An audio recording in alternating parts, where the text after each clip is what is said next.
Welcome to a Foxy Tech Tips tutorial on saving an image from the internet on Mac.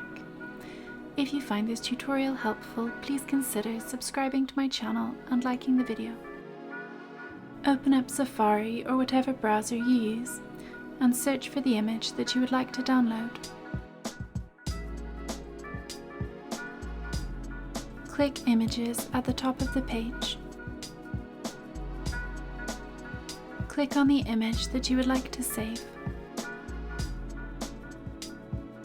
Then right-click on it or hold down the Control key while you click on it. Click Save Image As from the menu that appears.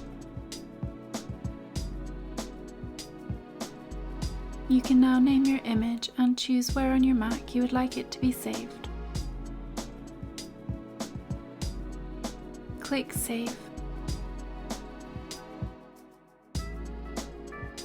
To find the image once you have saved it, open Finder from the dock.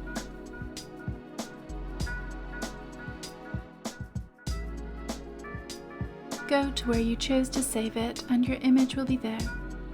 Double-click it to open it. And that draws an end to this tutorial.